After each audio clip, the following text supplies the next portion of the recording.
पाणीदार जिल्हा म्हणून ओळख असलेल्या कोल्हापुरातही दुष्काळाच्या झळा पोहोचल्यात।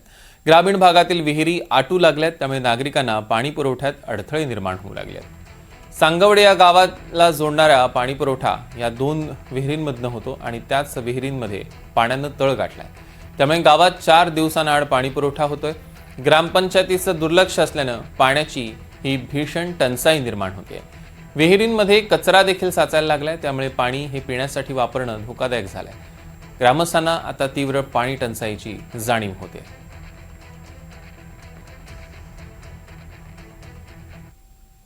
दुष्काळाच्या झळा कोल्हापुरात सुद्धा जाणवताना चित्र जे आहेत ते पाहायला मिळते। उन्हाचा तडाखा वाढत असताना कोल्हापूरकरांना सुद्धा पाण्याची जी गरज आहे ती भासताना पाहायला मिळते। कोल्हापूरच्या ग्रामीण भागात सध्या परिस्थिती पाहिजे झाली तर सांगवडे या गावामध्ये पाण्याची भीषणता जी आहे ती पाहायला मिळते। मी सध्या याच गावामध्ये आहे, ही सगळी दृश्य जी आहेत ती आपण पाहतोय की गावामधल्या विहिरींमधलं पाणी जे आहे ते कमी झालेलं आहे। नागरिकांना याच विहिरींमधून पाण्याचा पुरवठा जो आहे तो होत असतो आणि नागरिक या ठिकाणी पाणी आणण्यासाठी या ठिकाणी येत असतात। खर तर या विहिरींचंच पाणी ग्रामपंचायतीमार्फत या ग्रामस्थांना दिलं जात असतं।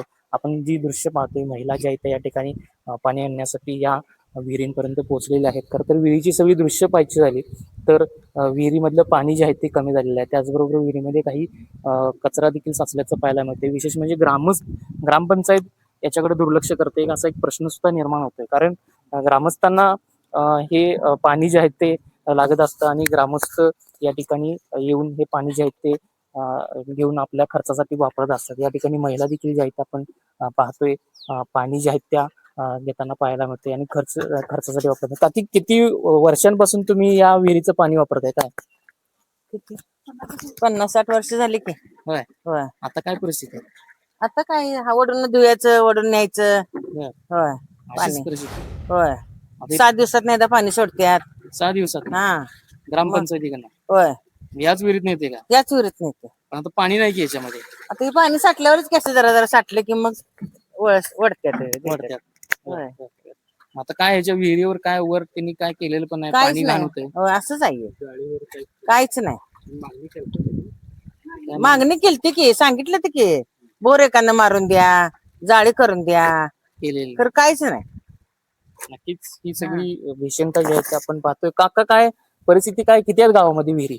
माप आहेत 20-25-40 वर्ष हिरी असतील जास्त, बर, पण पाणी नाही।